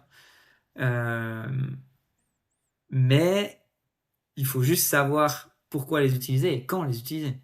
Et dès le moment où on fait ça, c'est de nouveau la question du pourquoi l'un ou l'autre quand on peut faire l'un et l'autre. Franchement. Et donc toi, tu es dans ce camp-là, de prendre les deux, de les utiliser les deux. Et maintenant, avec ces deux modèles donc, que tu utilises, qu'est-ce que tu cherches à déterminer? Qu'est-ce que tu cherches à trouver? Excellente question. La première chose, c'est quand même cette notion de profil.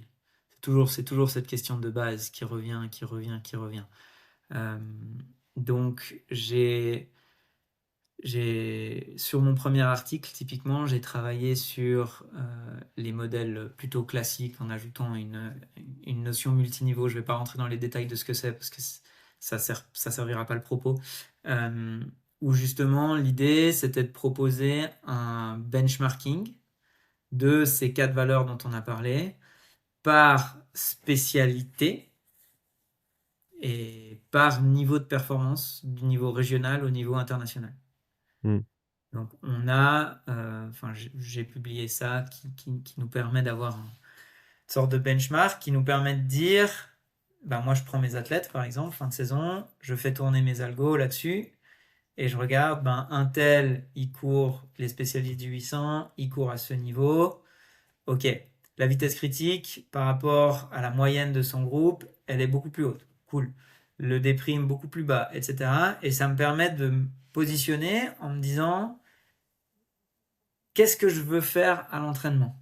Ça me permet d'avoir une objectivation de ce que je veux faire. Donc ça, c'est sur, on va dire, les données brutes de compétition. Ensuite, il y a sur l'analyse des données d'entraînement. Donc moi, toutes les données d'entraînement qu'on fait sur piste, elles sont répertoriées dans tableau Excel où je stocke tout de tous mes athlètes depuis des années. Et ça me permet de fitter justement des modèles de Power Law là-dessus.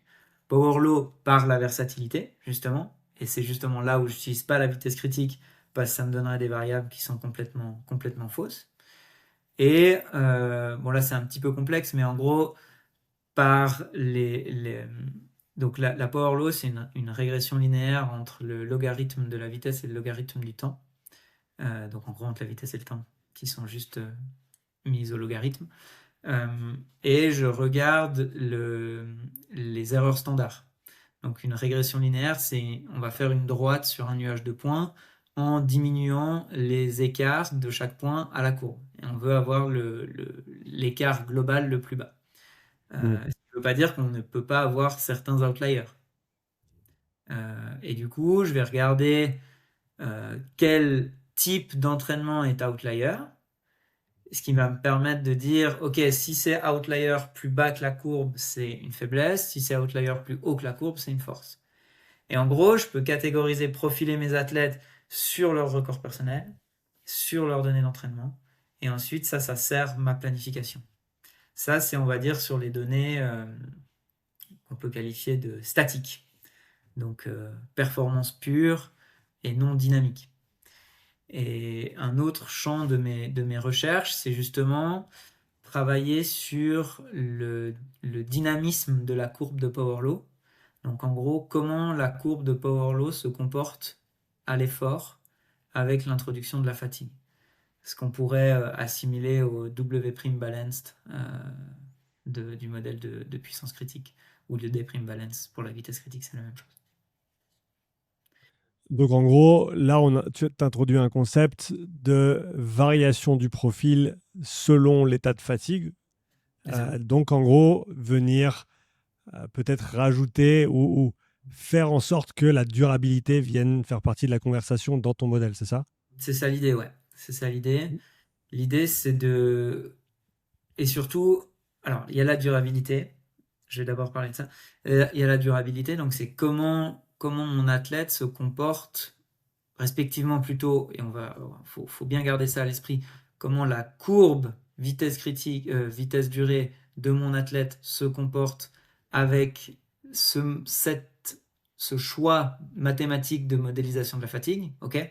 Donc ça c'est vraiment très très important, c'est des maths, c'est de l'analyse de fonctions, c'est extrêmement intéressant et extrêmement puissant parce que justement c'est ce que je disais tout à l'heure, on peut utiliser énormément de données, mais ça peut pas remplacer des données de terrain et des données physio. Ça doit pas remplacer. C'est encore une fois pas l'un ou l'autre, c'est encore une fois l'un et l'autre. C'est toujours la même chose. J'ai l'impression que j'ai dit que ça depuis le début de ce podcast. Mais je pense que ça, c'est quand même super important de le rappeler. C'est un pan des sciences du sport et un choix, un choix personnel de travailler sur ces modalités-là. Et ça ne veut pas dire que c'est mieux ou moins bien que la physio, c'est juste différent. Donc ça, c'est le premier point. Et c'est regarder comment cette courbe se comporte avec l'introduction de la fatigue. Et du coup, effectivement, noter une certaine notion de durabilité qui va aussi dépendre de la spécificité. C'est là aussi l'intérêt. C'est qu'en fait, on peut pas forcément, enfin, on peut difficilement faire énormément de monitoring pendant des séances très spécifiques parce que l'athlète doit se concentrer sur ce qu'il fait. On a très peu de données là-dessus. Et c'est la puissance des modèles de vitesse durée, des modèles de la modélisation mathématique ou de l'analyse de la performance. C'est qu'on peut prendre des données et ensuite regarder comment on pourrait les analyser avec certaines contraintes. C'est la force de la science, c'est ce qu'on disait tout à l'heure. Hein. Et ça peut nous permettre d'avoir justement une vision de durabilité spécifique sur le 800 mètres, sur un effort 800, sur un effort 1500, sur un effort 10 000, sur un effort de seuil, etc. etc. Et là, pourquoi on pourrait se poser la question très brute, pourquoi je m'emmerde à essayer de travailler sur la power law et de modifier cette fonction, enfin d'ajouter une complexité pardon, à cette fonction-là, alors qu'on a des modèles de D' balanced et de W' balanced. La raison, elle est assez simple. C'est que le modèle de D' balanced, il va dire que tu déplètes ton D', donc c'est en mètres, que tu utilises ce que tu as comme capacité de travail finie, donc le D', il est fini au-dessus du deuxième seuil, donc au-dessus de la vitesse critique, quand tu cours au-dessus de la vitesse critique. Respectivement, si tu fais de la puissance, quand tu pédales au-dessus de la puissance critique. Et ce D' se resynthétiserait dès que tu es en dessous de la vitesse critique. Ce qui est évidemment très, très puissant, mais je pense fondamentalement un peu faux. Parce que quand on fait du seuil en dessous de la vitesse critique, on se fatigue. Évidemment, peut-être que le D' en tant que tel ne bouge pas, mais on se fatigue. On ne peut pas, à la fin de la séance, être exactement au même endroit qu'on était au début.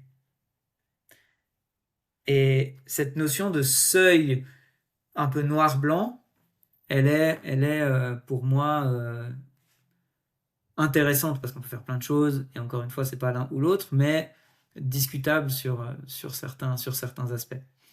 Et aussi discutable sur... Il y a un excellent papier qui est sorti sur cette analyse-là en 2012 du labo de Nike, où ils ont analysé justement en utilisant ce modèle de D' balance les courses de 5000 et de 10 000, les finales mondiales ou olympiques, je me rappelle plus lequel c'était, enfin peu importe.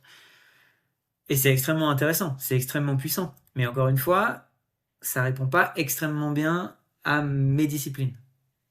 Parce que si on fait le même travail sur le 800, bah ça va être compliqué déjà à fitter la courbe, à fitter les paramètres de base parce qu'on n'a pas les bonnes données.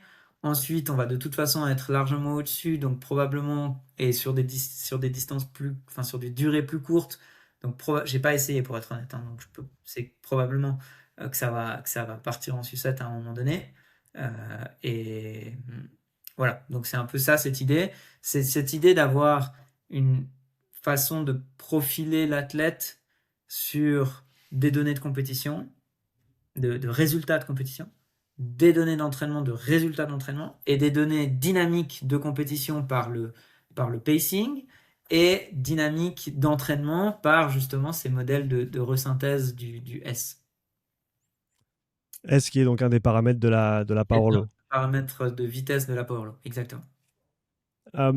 Avant de basculer sur l'aspect physio, parce que je vais en parler un petit peu aussi dans le contexte de ta vision globale de l'entraînement, qu'est-ce que tu as trouvé jusqu'à maintenant comme utilité à justement ce modèle dans ta planification, dans ton individualisation ou dans ta... Ouais, j'essaie de trouver le bon terme parce que c'est pas juste l'individu qui va être impacté par les entraînements, mais ça va être en gros le groupe d'individus qui semble avoir certaines caractéristiques de manière à pouvoir travailler par groupe plutôt que par personne, parce que simplement, logistiquement parlant, sinon tu t'en sors pas.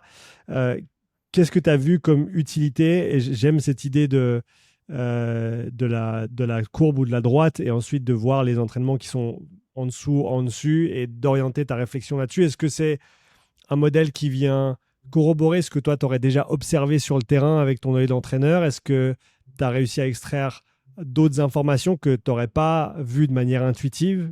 Comment tu l'utilises aujourd'hui, ce modèle, dans ton coaching? Ouais, je pense que c'est hyper intéressant, et bon, on en a déjà parlé un peu les deux en off sur toutes nos conversations WhatsApp qui animent nos semaines. Mais voilà, c'est vraiment, pour moi, c'est la question de ma thèse vient d'une question d'entraîneur. Donc c'est automatique qu'il faut qu'il y ait une utilité d'entraîneur. Et c'est sûr que des fois, l'entraîneur qui est en moi met le doctorant qui est en moi en difficulté. Et ça, c'est le but. Je pense que, donc là, pour l'instant, sur l'utilisation concrète, je suis plutôt sur les modèles statiques. Sur les modèles dynamiques, je suis encore en train de travailler dessus, donc c'est pour l'instant encore un petit peu jeune pour vraiment réussir à en avoir une utilité au quotidien. Donc, en gros, c'est ce que je fais, c'est en fait ce que j'ai dit tout à l'heure. J'ai ce benchmarking qui me permet de me dire sur les paramètres, sur les records personnels, où est-ce que j'en suis. Et comme j'ai 190 000 performances pour 55 000 athlètes, c'est une base de données qui est suffisante pour pouvoir avoir une bonne vision. Et en fait, oui, des fois, on est étonné. Certains athlètes, on se dit, ah ben, j'aurais pas pensé ça. Voilà, donc ça c'est top. Et cette analyse des paramètres d'entraînement qui me permet de dire, ok, ce secteur chez lui est plutôt faible, ce secteur chez lui est plutôt fort. Et bah ensuite, tu l'as dit, l'idée c'est pas de faire 40 plans d'entraînement parce que logistiquement, c'est pas intéressant ni pour les athlètes ni pour moi finalement. Euh, et l'idée c'est de tirer un peu des conclusions générales de ça. Donc typiquement, ce que j'ai remarqué, pour être très clair, c'est que sur le paramètre de vitesse, le paramètre S, on était à la fin de l'année de la saison 2025, un peu en dessous de ce que j'aurais voulu, chez un peu tout le monde. Donc automatiquement, qu'est-ce que ça allume comme signal? J'ai un petit peu délaissé la vitesse. Et ça, je le savais, parce que c'était, ma foi, c'était une obligation de le faire, parce qu'il y avait d'autres priorités, notamment le développement des seuils. On pourra y revenir quand on parlera de physio. Euh, Ensuite, j'ai remarqué aussi que le secteur 1500 était un peu faible chez mes coureurs de 800. Donc, ils étaient plutôt bons sur ce que moi j'appelle secteur 3000-5000, donc on pourrait qualifier de VO2 courte versus VO2 longue, de manière assez catégorielle. Ils sont très bons sur le travail spécifique, 800. Bons à très bons sur le travail spécifique, 400. Et il y a un peu ce trou d'air là au milieu. Et de manière assez intéressante, ils sont aussi des fois un peu faibles sur le deuxième tour. Ce qui est normal, c'est le plus dur, hein. Je suis pas en train de. J'étais un pitoyable coureur de 800 mètres, donc je vais pas leur jeter la pierre. C'est l'endroit où c'est horrible et voilà. Mais probablement que tout ça est lié. Et ensuite, ben, ce qui est intéressant justement, c'est d'avoir une réflexion. En gros, il faut un peu dissocier ces personnalités. Il faut que le chercheur donne quelque chose à l'entraîneur. Et ensuite, l'entraîneur doit prendre des décisions et il peut dire que ce que le chercheur a fait, ça sert à rien. Dans ce contexte-là, c'est pas le cas. Moi, j'ai trouvé une grande utilité. Je fais toujours comparer enfin, j'en parle toujours avec David. C'est la force aussi d'être deux. Lui qui a un background beaucoup plus terrain que académique. Et c'est vraiment super d'avoir ces deux appétences en fait qui se nourrissent et qui s'opposent pas. Et lui trouvait aussi une grande utilité. Ça, c'est pour l'aspect purement analyse. Donc, ensuite, à partir de là, ben, on prend une décision à deux. Qu'est-ce qu'on fait sur l'entraînement? Est-ce que certains, on leur fait plus de ça, certains plus de ça, oui ou non? Est-ce que tout le groupe, vu qu'il y a des tendances quand même fortes générales, on fait tous la même chose? Ça, après, c'est de la tambouille interne et on catégorise et on fait de l'individuel et on fait du standard, on fait les trois en fait. On fait un peu le switch entre les trois. Le deuxième pont d'utilisation, c'est la prédiction de performance. Ça, on en parle aussi beaucoup les deux. Euh, c'est toujours. On peut s'entraîner très très bien, on peut faire des spé qui disent qu'on va faire tel ou tel temps, mais ce qui est important, c'est la globalité de son profil. Et en prenant tous les entraînements, on arrive à une prédiction qui est quand même assez fiable. Enfin, très fiable, pour être clair. J'ai 1,5% d'erreur sur le 800 mètres, ce qui est quand même beaucoup. C'est une seconde et demie, à 2 secondes. Donc c'est quand même considérable, mais on arrive à diriger assez bien. Donc c'est en gros les utilités principales. Ouais, peut-être un point aussi, un point extrêmement important. Dernier point sur l'utilité de ces courbes-là sur l'entraînement, c'est pour la prescription des vitesses de course, des vitesses de séance. En gros, comme on a une prédiction de ce qu'un athlète ferait sur enfin, n'importe quelle distance que j'entre dans le modèle, je peux avoir un output. Bah, je peux dire, OK, aujourd'hui, on fait une séance 3000, typée 3000, donc VO2 plutôt courte. Les allures, c'est ça. Et ça permet d'être un petit peu plus précis que prendre seulement un pourcentage du 800 ou quelque chose comme ça, où justement on sait qu'on a des forces et des faiblesses, on sait qu'on va avoir des gens au même, à la même vitesse sur 800 qui ben, sont plus un profil puissant, rapide, ou plus un profil endurant, et du coup sortir l'épingle de leur jeu sur d'autres registres. Et voilà, ça permet de guider en fait le travail quotidien. Donc, si je comprends bien par rapport à cette prescription d'intensité de l'effort à l'entraînement, ça te permet de te baser sur, en gros, la vitesse calculée du profil pour une distance de course donnée, plutôt que de prendre un référentiel relatif, comme tu l'as dit, sur un pourcentage de deuxième seuil ou un pourcentage de 800, un pourcentage de allure de course, comme on peut le voir notamment, on le voit souvent en rameur indoor. On prend souvent ton split au 2K et on enlève ensuite un certain nombre de secondes selon le type d'entraînement qu'on va faire. Plutôt que de te dire, voilà, là c'est un entraînement typé, je sais pas, ça peut être 3500 mètres.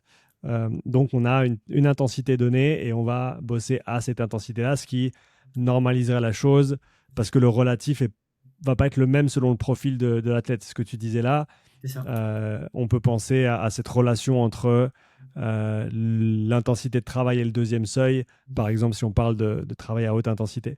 Je sais que tu dois les coacher bientôt, donc il nous reste encore quelques minutes pour discuter. Un cran sur lequel je voulais revenir, parce que tu nous parles de ces modèles, tu nous parles du fait qu'en prenant toutes ces datas d'entraînement et de compétition, tu arrives à modéliser la performance, tu arrives à des pourcentages d'erreurs qui sont très très faibles, tu arrives à prescrire des entraînements, tu arrives à déterminer des axes de travail.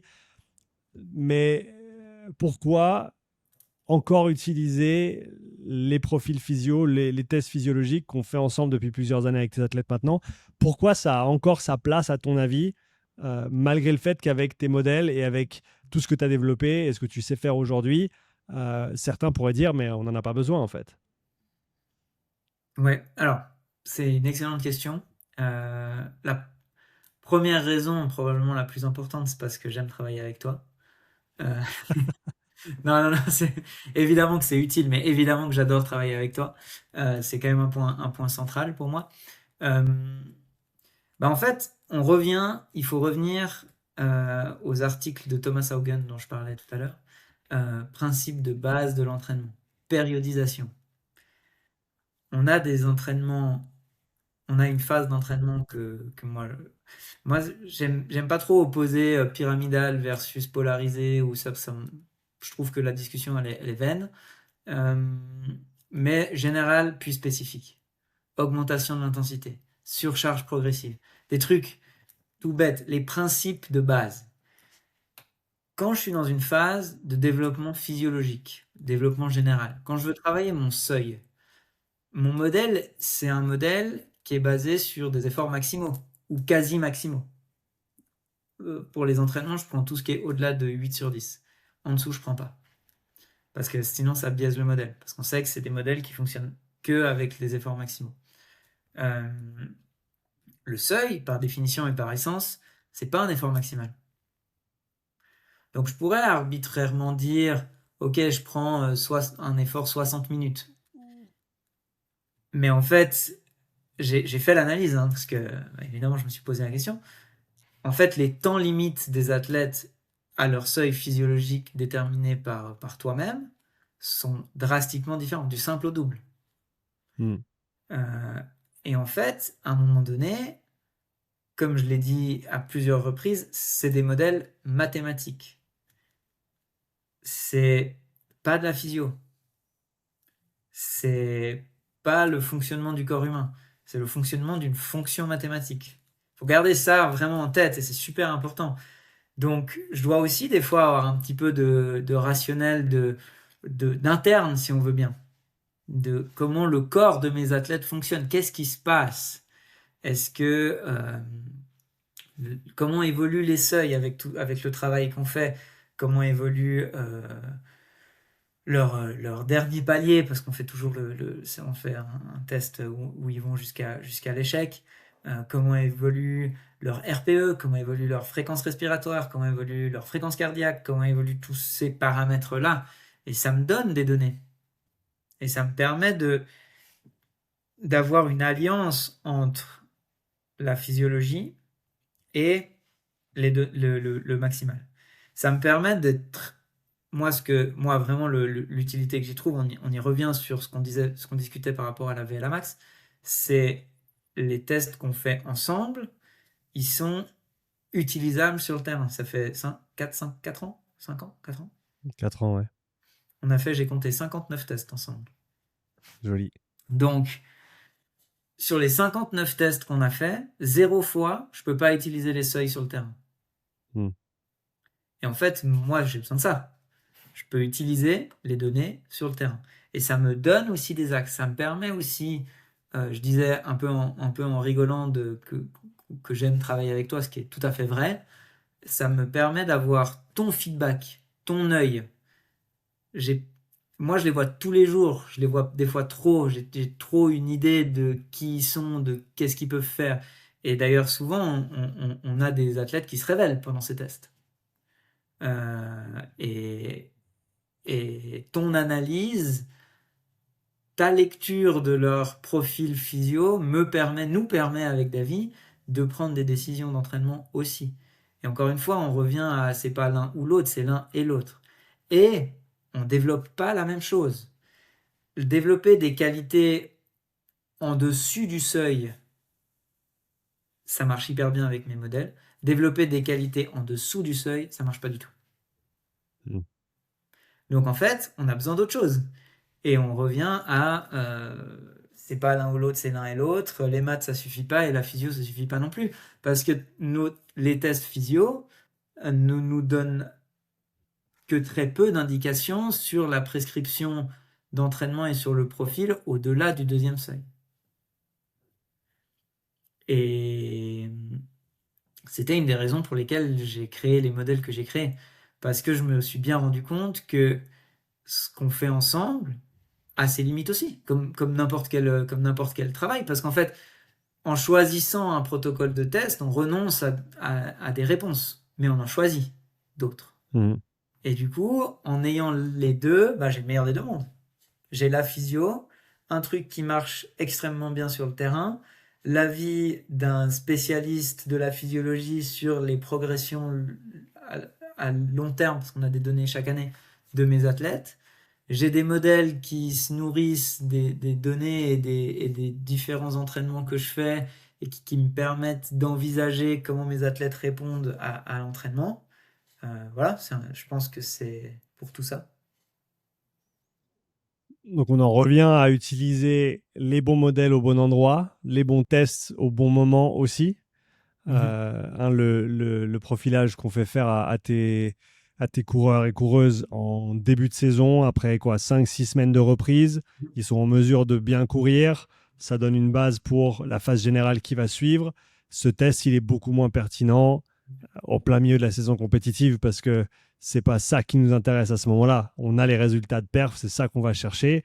Et donc, contextualiser le sport et ses demandes, comprendre les déterminants de la performance, comprendre qu'est-ce qu'on doit travailler, comprendre qu'est-ce qu'on doit travailler quand, et organiser ça de la meilleure manière possible, parce qu'il faut toujours avoir le compromis de si je bosse ça, je bosse pas ça, ou si je bosse ça plus, je bosse ça un peu moins, et essayer de trouver le bon équilibre dans tout ça. C'est ça, c'est exactement ça. Et encore une fois, je pense à un point aussi qui est central, ça c'est notre façon, David et moi, de faire. Moi, je suis automatiquement complètement biaisé par mes recherches. Faut appeler un chat un chat. Et mon modèle, mon système de travail n'est pas supérieur ou pas à un autre. Encore une fois, ce qui compte le plus, c'est tu cours combien l'été sur 800 ou sur 1005 ou sur la discipline que tu choisis. Mais c'est ça qui compte. Et probablement que ma façon de faire, elle peut être décriée par les résultats de mes athlètes. mais je pense que c'est quand même une bonne façon de faire. Mais En tout cas, je suis biaisé. Faut être honnête. en tout cas, ça a le mérite d'être holistique. Ça a le mérite de vraiment essayer de mesurer à différents niveaux différentes choses, donc en prenant bien les avantages et les limites de chaque approche, Mhm. et au milieu de bien d'avoir une bonne tête d'entraîneur sur les épaules, qui sait contextualiser les informations, prendre les bonnes décisions pour ses athlètes, avec, comme tu l'as dit, comme objectif de faire en sorte qu'ils puissent toutes et tous parfaits à leur meilleur niveau. Si on parle de la suite pour toi, Max, je sais il y a quelque chose de sympa qui se passe pour toi d'ici quelques jours. Parle-nous un peu de la suite pour toi, pour ta thèse, pour toutes les choses qui arrivent pour conclure Ouais, ce podcast. ouais. Alors quelque chose de génial. En fait, je vais déménager à Madrid pour quelques semaines. Alors vraiment quelques semaines, hein, 6 semaines. Je vais plutôt voyager à Madrid 6 semaines. Justement dans le cadre de ma thèse, où en fait je vais travailler avec un groupe d'entraînement olympique, avec des athlètes du coup de très très haut niveau, sur l'analyse de l'entraînement et de la réponse individuelle à l'entraînement. Donc là plutôt un côté physio pur, euh, avec cette idée justement de d'améliorer, enfin déjà de comprendre ce qui se passe concrètement, euh, avec des outils d'analyse de labos universitaires, donc ça c'est chouette, mais vraiment sur le terrain. Donc l'uni dans laquelle je travaille, il y a vraiment le labo, et puis le labo il est dans les gradins de la piste d'athlée, quoi. Donc c'est assez cool. Euh, et évidemment la première idée c'est comprendre ce qui se passe dans les entraînements. Ça a déjà quand même été un petit peu décrit enfin pas mal décrit dans certains travaux de la littérature. Donc voilà, l'objectif c'est juste d'avoir quelque chose plus spécifique sur les entraînements 800-1005, on va dire, et sur cette typologie d'athlètes-là, et d'analyser en fait si mes modèles dynamiques font du sens par rapport à la physiologie au travail. Parce que peut-être pas. Hmm. Et peut-être pas à un point où il faut revoir les équations, peut-être pas à un point où c'est compréhensible. Donc on verra. Mais ouais, ça va être génial. J'ai hâte. C'est c'est une chance énorme que j'ai. Je remercie mon directeur de thèse, Arturo, qui est vraiment quelqu'un de génial et un prof exceptionnel. Allez lire ce qu'il fait, c'est vraiment trop bien. Magnifique. Bah écoute, Max, on va te laisser pour que tu puisses aller coacher, hein, tous ces jeunes coureurs et jeunes coureuses. En tout cas, merci. C'est toujours un énorme plaisir de passer du temps avec toi. Comme tu l'as dit, et je pense les phases de test qu'on a chaque année avec tes athlètes, c'est génial parce que ça fait qu'on passe 3, 4, 5 jours ensemble à discuter, à refaire le monde, à partager nos perspectives, à avoir un œil critique sur ce que fait l'autre dans un sens comme dans l'autre. Et ça, c'est génial. En tout cas, c'est un énorme plaisir de pouvoir continuer à bosser avec toi, même si des fois on aimerait que ce soit plus souvent, mais c'est déjà pas mal comme ça. Et maintenant, la distance fait qu'on se voit un petit peu moins, mais quoi qu'il arrive, on continue à discuter. Les podcasts, ils sont là pour ça aussi. Et merci d'être venu partager un peu ta perspective sur le demi-fond, sur la performance, les modèles que tu utilises, et simplement qu'est-ce que ça veut dire d'être entraîneur, qu'est-ce que ça veut dire d'être chercheur aussi, et savoir faire la bascule entre les deux. C'est ça, ben merci à toi pour l'invitation. Évidemment, si les auditeurs ont des questions sur mes modèles, sur comment on pourrait les utiliser dans leur contexte, etc., ils sont libres de m'écrire avec grand plaisir. C'est toujours un plaisir d'échanger. C'est toujours un plaisir, évidemment, de travailler avec toi. Je crois qu'on a un cerveau qui fonctionne de la même manière, donc ça match extrêmement bien à ce niveau-là. Et ouais, merci pour tout. Merci aux auditeurs d'avoir écouté ce podcast jusqu'au bout. J'espère que ça aura été intéressant. Bon, si vous êtes là, c'est que ça a été intéressant et utile surtout, parce que au-delà de ce qui est intéressant, on cherche à faire des choses utiles. Super. On essaiera de mettre un ou deux liens en description, Max, que tu pourras m'envoyer ultérieurement, histoire que ceux qui s'intéressent à ces modèles puissent aller creuser un petit peu. Je pense notamment au papier de Drake et 2-3 autres que tu as cités. Et puis, on attend, bien entendu, les commentaires de tout le monde. Et on se voit bientôt pour un prochain épisode. À bientôt, Max.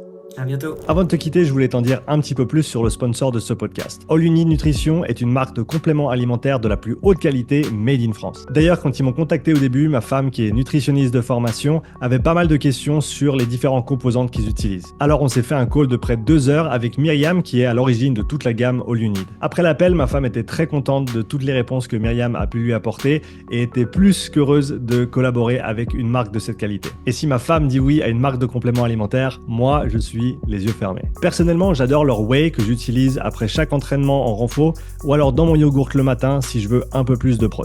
Elle est pas trop sucrée et le goût cacao est top. En plus, elle se mélange vraiment bien. Leur produit One est génial si tu veux un léger coup de boost en plus de toutes les vitamines et les minéraux qu'il peut te manquer si tu t'entraînes sérieusement.